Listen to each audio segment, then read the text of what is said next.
Mr. F. by Stanislaw Lem, translated from the German by the spirit of Hegel. It is difficult to talk about a book one has not written, not because there are many of them, and not because this is the one book that is most important to me. The difficulty lies in the fact that an unwritten book has its own story which one should present in its actual course. However, when the desire to fabulate overcomes one must fight the temptation to improve a story that is already extremely susceptible to modification and change. After all, it is a nebulous chronicle of an idea that, like Proteus, changed again and again over time, without any of its stages having been recorded in writing. This idea was not preceded by any considerations of a general nature. It forced itself upon me in the form of a few loosely connected scenes, between which, however, there were large gaps. This looked like this. A man, staying briefly in a strange city, seeks refuge from a downpour in the first doorway he sees. The image of the traffic and the city lights in the rain is important as a background, although I don't know exactly why. By chance, he's wandered into a huge skyscraper in the middle of the city, full of businesses and bank branches. But it's Saturday afternoon and they're all closed. He accidentally enters a few large offices, perhaps because of a photocell opened the door for him. It was like an unexpected invitation. He encounters a lone employee there and is about to leave, but the employee asks for a conversation and makes the following suggestion. A new type of service company is to be created. It will fulfill the personal, intimate wishes of its customers. However, the company first wants to test the market and its own capabilities. The services will be quite expensive later on, but for now a group of people of varying ages, genders and backgrounds has been selected by lot, to whom the services will be provided free of charge as part of an initial test. The company must first determine its own costs, establish a price list, and develop billing methods for its future customers. The hero of the story can become one of these chosen ones if he gives his consent. The employee explains that the company does not promise miracles. For example, it cannot give a fool sense, an ugly person beauty, or a poor devil millions. Nevertheless, one shouldn't be too modest in expressing one's wishes, for what cannot be realized immediately and directly can sometimes be achieved gradually and indirectly. The help is provided neither publicly nor overnight. The company, for example, does not send the client financial support or any guerrillas as bodyguards. No company representative will ever visit the client. The client must express their wishes in a letter, which is protected by a password and sent to a post office box. They explain, let us assume, who they would like to meet and whom they would like to separate from, who is blocking their career path, whose goodwill they value, which social circles they would like to be in that have previously been closed to them, etc. It could also be about a different kind of wish. Let's say a journey to distant lands, full of adventures, even dangerous ones, but ones that won't end badly for him, or about the fate of third parties, for example, the humiliation and defeat of a braggart. The customer should not feel any pressure when expressing his wishes, for the company guarantees complete discretion, but he too must maintain discretion. Never and to no one may he boast about having such an unusual ally in the struggle for life. A violation of this condition will result in the termination of the contract and the suspension of all services without any warning. He receives no direct response to his letters. This is not about advice and instructions, but about the regulation of the events that make up life. Once a letter is sent, a giving period applies, during which the customer is to wait for favourable changes in his environment. This period is between 4 and 20 days. It cannot be set more precisely. The customer must keep his eyes open and act according to his own discretion, but he knows that the company will invisibly support him in this. It will do what it can to satisfy him, but assumes no responsibility for the consequences of self-destructive wishes. If, for example, a customer requests drugs, he will certainly find a favourable source, because the company is not concerned with his moral conduct, but solely with the immediate gratification of his desires. As for the first test, the hero simply has to agree to fill out a questionnaire, which he receives after the test. From this questionnaire, the company learns to what extent it has been able to fulfill its wishes.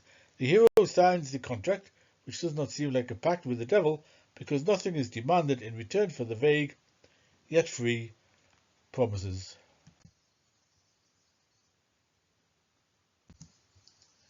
It wasn't clear to me from the beginning, even though it might sound strange, that this was about Faust's situation, but I soon began calling the hero Mr. F and referring to him as Mr. F when I talked about this idea, and I introduced it several times to my students during lectures on literary theory and to my readers at authors' evenings.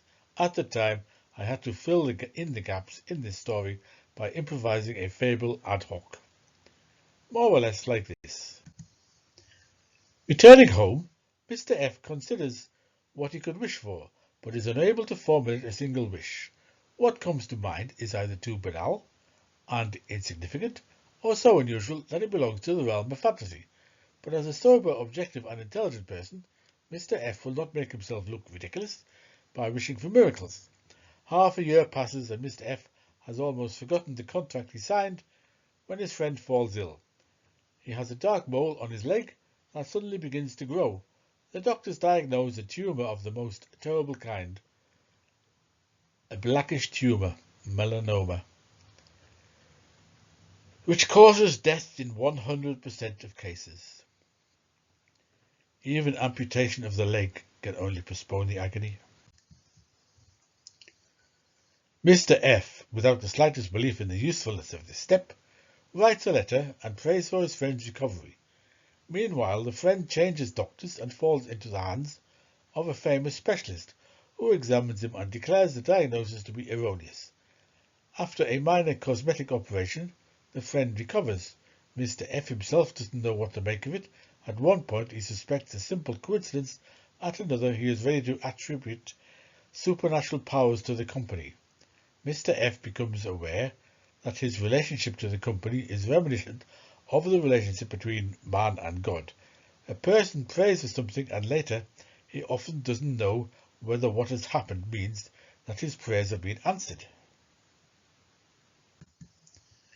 God can't be subjected to some kind of crucible experiment, but perhaps the company can. Mr. F writes a letter wishing himself success in gambling, and after his giving off period begins playing poker with acquaintances, passionate players with whom he has never played before. Initially he loses quite a lot, so much so that he's about to give up, but over the course of 2 consecutive evenings he wins almost a fortune. His partners demand a rematch, but he hesitates. They had already demanded a rematch after the first evening, but lost even more the following day. Mr. F therefore fears not only continuing to win, but also arousing their suspicions. He refuses the rematch, which leads his acquaintances to break off contact with him. From this point on, the rest of the story becomes increasingly nebulous. I would like first to present the classic version, so called because it features a Gretchen. Mr. F occasionally visits the home of a girl whose mother was once a famous actress. Let's say it's Marilyn Monroe, who was rescued after her suicide attempt. She continues to suffer from depression, has taken to drinking, has withdrawn from film. She lives in her daughter's house, but doesn't socialize. This Marilyn usually sleeps through the day and only awakens in the evening. She lives in a separate wing of the house and her own piece of garden, where she takes her short walks. Is separated from the rest of the garden by a thorn hedge. It is said that she is addicted to drugs, never leaves the house, and is probably not entirely sane. Otherwise, she receives no visitors, and almost no one remembers her fame from 20 years ago. Mr. F fell in love with her as a young man, but has since forgotten this infatuation. Once, at a nighttime party, he discovers a portrait of this woman in the daughter's bedroom, obviously taken many years ago. The portrait seems to follow the viewer with its eyes. The girl does not appeal to him, yet he is often with her, but always in company. One evening he calls her, but her mother answers the phone. He hears her voice, a little hoarse, tender, almost defenceless, the same voice that fascinated him years ago. Mr. F, following a sudden impulse, writes a letter to the company and demands to meet this woman and get to know her. Perhaps he would have dared to write, "Romance with Marilyn, who has miraculously regained her youth." Had he been a less sober person, after the giving period has expired, he visits the house again, but this time alone. The visit lasts until late evening. He is in the garden with the girl and, reflected in a gentle summer lightning, catches sight of the face of the woman standing behind the hedge, as if she had been eavesdropping on them. Of course, the events could be arranged quite differently. Perhaps a situation arises that leaves only one delicate alternative open. Either Mr. F must forego further visits, or he must pretend to court the daughter. This creates a kind of counterpart to the triangle in Nabokov's Lolita, for there the hero desires the girl, whereas Bayonne has his eye on the older woman. However, it only seems that way. Mr. F isn't interested in conquering a 50-year-old woman, but in something impossible, the conquest of a beautiful actress who no longer exists. The engagement, perhaps even the wedding, takes place with the daughter. Mr. F feels like he's fallen into a trap. His true wishes haven't been fulfilled. Perhaps he wasn't clear enough in his last letter, so he writes a new letter, waits a week. This waiting period is psychologically important, because during this time Mr. F becomes ripe for daydreams that may even become figments of his imagination, and as he wanders around the empty house in the daughter's absence, it's early morning when he enters his mother-in-law's bedroom.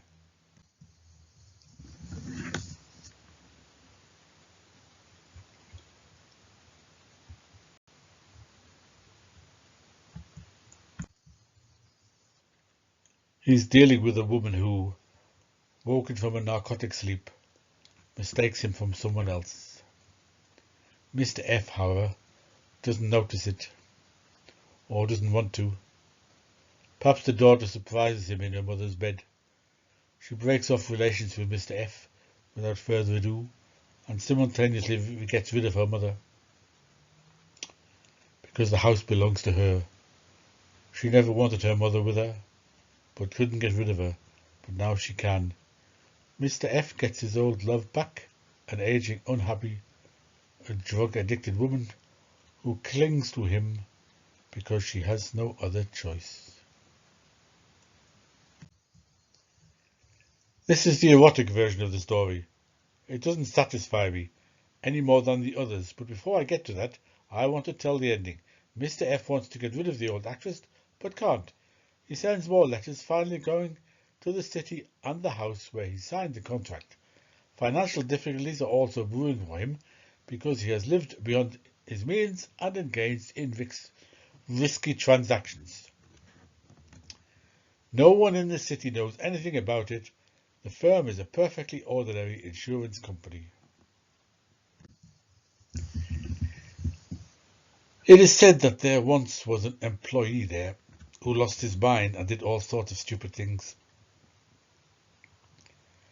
He is currently in a sanatorium, but no one can determine whether he is the same man Mr. F spoke to back then. The owner of the post office lives somewhere abroad. The company's lawyer thinks Mr. F is crazy.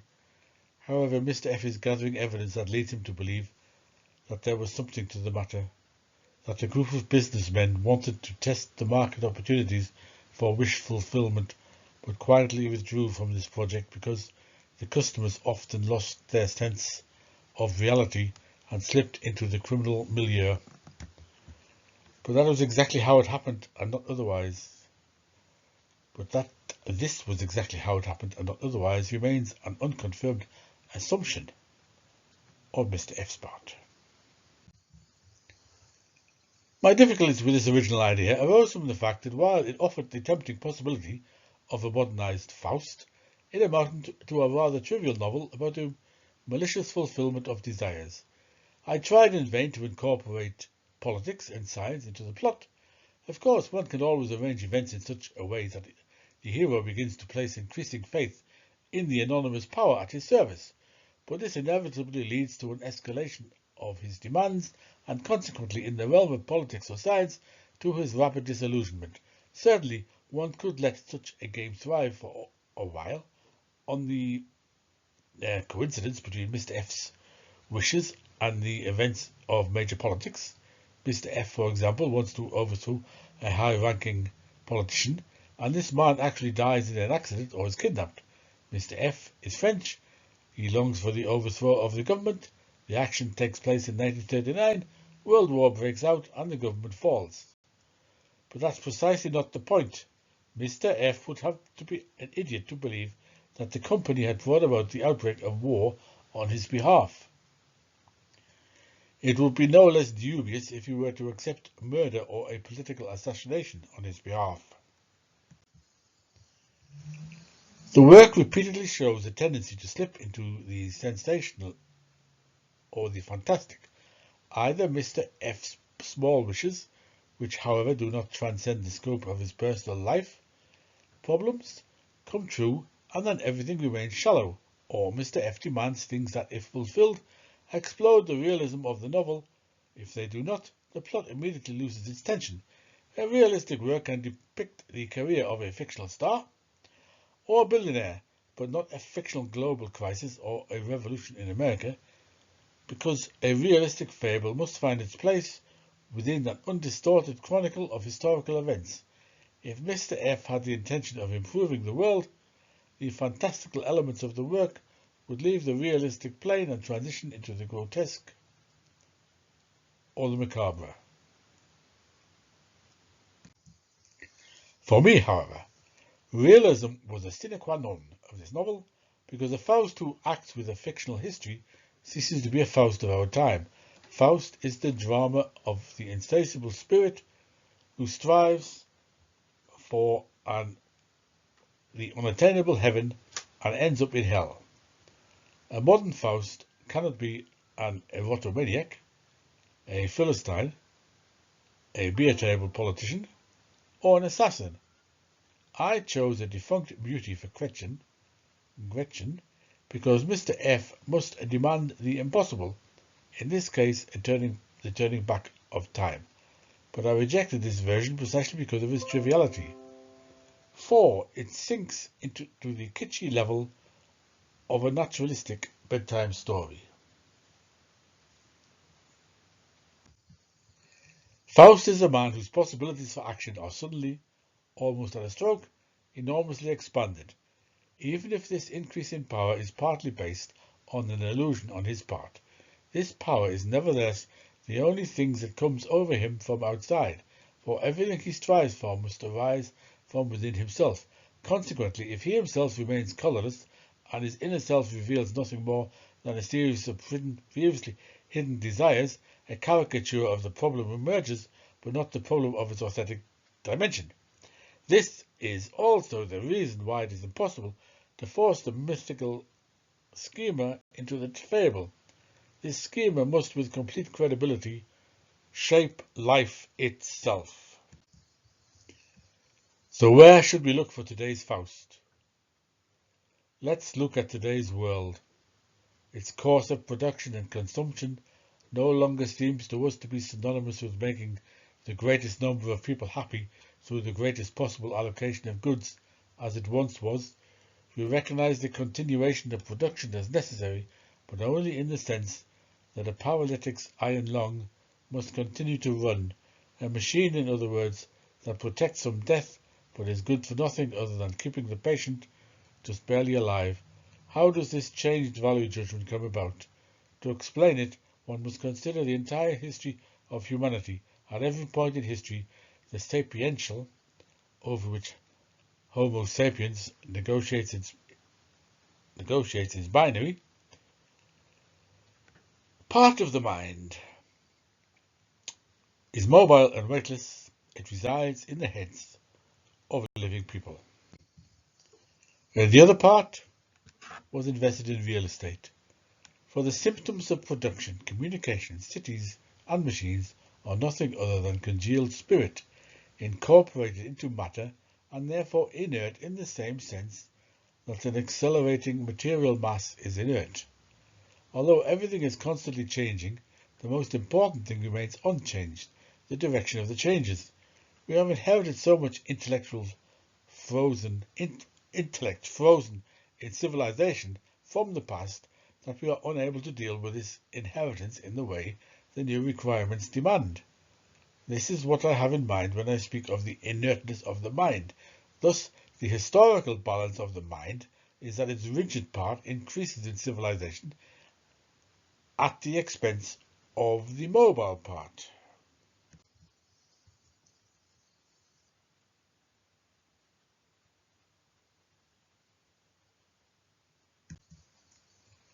This relationship takes on a new light when one considers how and why reason arose in the natural evolution of life. Changes through which species are adapted to new living conditions require millions of years in this evolution. Organisms also need millions of years to develop grasping limbs, spines, or the ability to build nests. Reason allows the time necessary for adaptation to be shortened a millionfold. Consequently, the adaptation of species in nature is characterized by inertia, but reason eliminates this inertia. A rational being can, after all, immediately produce an artificial counterpart to the grasping limb, the spine, or the nest, barely after such a project has arisen in its mind. Accordingly, the mind emerged as a device for lightning-fast adaptation. Today, however, the inertia of its own works is beginning to overwhelm it. The more powerful civilization is, the more inert it becomes. The more inertial it is, the less capable it is of rapid adjustment in future adaptations.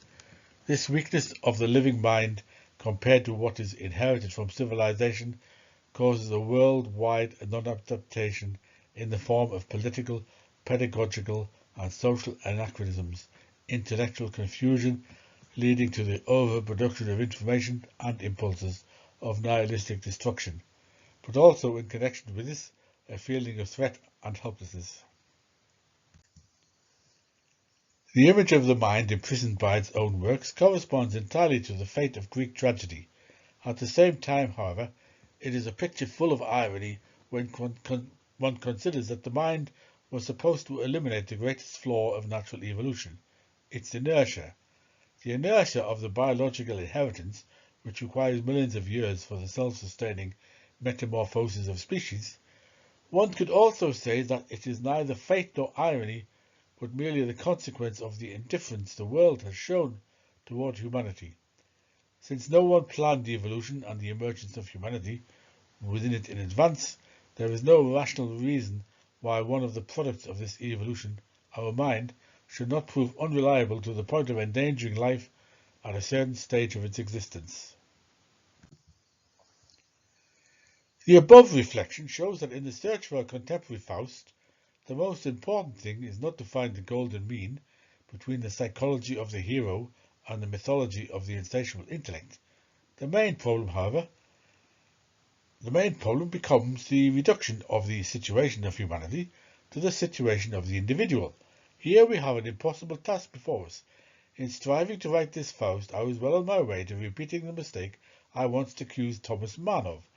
At the time I claimed that his Faust was not representative of Germany's fate, for what seduced Leverkusen is not what has seduced Germany in our century. Mann's Faust is the classic tragedy of the individual willing to pay any price for creative self-realization. But Germany was neither such a Faust, nor was Hitler a devil like the one who haunted Leverkusen. The devil in the form of fascism was a seducer of the masses. It is also no coincidence that the most apt portrait of Hitler comes from Canetti. who was fascinated by what one might describe as human sensuality, namely, the renunciation of individuality in favour of immersion in the anonymous plasma-like mass. Man's devil is not the embodiment of fascism, for he is a rational evil, choosing rational victims and tempting them with arguments that cannot be categorically rejected. I think that more than one artist could be found who, like Leverkusen, would be willing to pay with such an illness and such an end for the creation of great works, even cold and decadent ones. I also think that not all of Leverkusen's motives are condemnable and reprehensible. Leverkusen's devil and tempter only insisted on compliance with the treaty after what he had promised had been fulfilled. Fascism, on the other hand, lied to its supporters as well as its opponents, broke promises, and overpowered people, not like the temptation to which reason can succumb, but like a criminal deceiver. Consequently, the disgrace of the masses seduced by fascism is not the tragedy of Faust. Man created a magnificent novel about the decline of a great epoch in culture, about the end of an era that sacrifices ethical values for a final gleam of frozen aesthetics. But it is not a novel about the decline of Germany. This book, mythical in spirit, but not sociological, obscures with its sublime symbolism a problem that is neither exclusively a problem of fascism nor a problem of Germany alone. Karl Popper addressed this central problem in his historical philosophical work, The Open Society and Its Enemies. Fascism was merely an attempt to transform an open society into a closed one. Therefore, the only fist of the present is the collective fist, namely humanity at the crossroads. The open society preserves the chance for a revision of the values it has so far insisted on, that is, the chance for civilization saving maneuverability. We admit that the chance of such a turnaround, which would eliminate the inertia of the frozen spirit, is infinitely small. But a closed society has no chance of this kind at all, since it is inscrutable to itself. This society does not know itself, for its own condition is concealed from it by an apodictic and irreversible interpretation, which incidentally may contain the most beautiful humanistic values. When speaking of such a society, one usually thinks of its confinement in a prison state. But what is fatally closed off in this society is the path to self-knowledge and self-diagnosis, which is the indispensable condition for all adaptive transformations. Thus, in such a society, the official version of goals, maintained in one way or another, and thus also the values that give meaning to collective existence, become hermetically sealed. Consequently, the inertia of civilization in such a society must grow until it bursts the rigid form of existence. The result of this movement, however, must be chaos. But violence is not the only way to turn an open society into a closed one. There is a path to disaster that runs in reverse, as it were, and is diametrically opposed to violence. This is precisely the path of a permissive society can take. The transition to a closed society can take place so gently and gradually that it goes unnoticed. I wrote about this threat in one of my works. That is, I didn't actually write a work, but merely summarized its content in a fictitious review of the non-existent book, Being Ink, attributing this novel to an imaginary author. This grotesqueness can be found in the volume Tuscalona Presnia. The complete emptiness. Why didn't I write this book in the normal way? Unlike the planned Faust, it was possible to write such a novel, But this story, presented in the manner befitting the epic genre, objectively and up close, would have seemed to me like a funeral procession in which the fundamental values of our history were buried, all too depressing, mocking, and hopeless in its message. The device employed by the author of a succinct synopsis that becomes a grotesque summary took much of the weight out of the event described. The horrific became comical through miniaturization and acceleration of the action, as if someone were holding a telescope upside down and watching a funeral procession galloping to the cemetery. But the problem behind this grotesqueness has more than its comic side. Ours is a time of transferring individual fates to institutions. Let us remember that in the past, the prevention of natural disasters, the education of children, the cure of disease, and the fight against poverty were left to the private initiative of individuals. The trend throughout history has been for individuals to increasingly shift responsibility for the vicissitudes of life, from themselves to impersonal organizations. In this sense, civilization is an institution whose purpose is to banish randomness from human life. The limit of this trend is reached where nothing random can happen to anyone anymore. There, where there is neither misery nor family tragedies, neither wars nor natural disasters, neither doubt about the meaning of existence, nor the loss of faith. A perfect order, isn't it? Let us add that futurology is an attempt to work in precisely this direction. It is intended to protect us from surprises, even those of a distant future.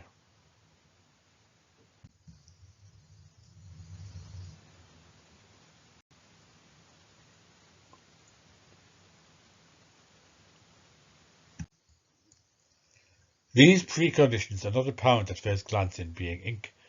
The work tells how 3 companies, each fulfilling the wishes of their customers, have grown together to form a computerized tree of knowledge that is more humane than its counterpart in paradise. For nothing is forbidden. Rather, enjoying its fruit is expressly desired, except that these fruits are so prefabricated that the consequence of their consumption are known in advance. To whom? The computers that serve the customers. But their customers are already all of them. The success is all the more complete because no one knows its true price. Humanity has no idea that it has created a paradise of total disempowerment. The disempowerment is total, for everyone who believes they are acting according to their own will is actually doing what they are destined to do. Nothing in life can be recognized as artificial or arranged, for there is no longer anything natural. Computers deceive people, but they do so not like a propaganda ministry, but like parents who secretly plant toys on their child so that it believes even more firmly in St. Nicholas. They lie to people, but do so in a clean way, for they refrain from using a mixture of lies and the threat hidden between the lines of punishing ideological deviation with annihilation. They refrain from this threat in favor of the perfect lie. Certainly no organization, no government composed of people would be capable of acting with such precise sophistication.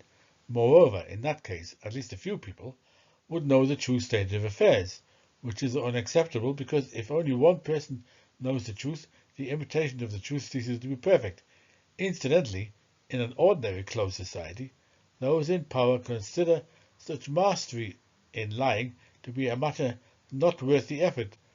Let us recall Goebbels' frustration, who, as the producer of a mystified social consciousness, strove for perfection in lying, but thereby repeatedly met with resistance and disdain from other prominent figures of the Third Reich, who relied more on brute force and saw the falsification of information merely as a means of exercising their power. In Being Inc., however, mystification has won the decisive victory. Pre-established harmony reigns there as the result of the socio-technical provision of computers which correlate, synchronize and optimize people's lives, yet are neither tyrants nor individuals. Consequently, they derive no satisfaction from their rule and have no idea that thanks to infallible control, they have become electrified providence. To those lacking sociological imagination, this perfection in deception, this absoluteness of lying, may seem a fantastic impossibility. Unfortunately, it is not. The state of transparent closure can be realized in many ways, by exploiting human instincts, by skillfully launching fictitious dilemmas so that they become part of public opinion, or by splitting an originally unified society into different groups, divide and conquer, but above all, by manipulating the stock of concepts, this conceptual apparatus that constitutes the common possession.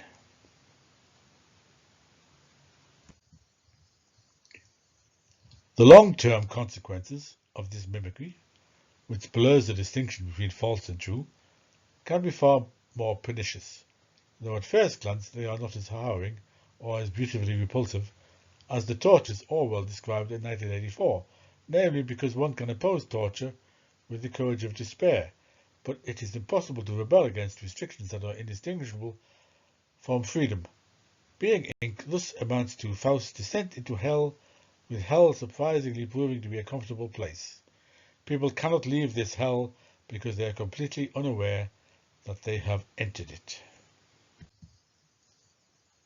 This is the further course of Faust, which I did not write. Although much could be said about Being Inc., this work has nothing in common with the dramatic choice Faust faces, for it represents a suspension of his drama in such a quiet and insidious way that it is barely perceptible. Krakow, February 1976.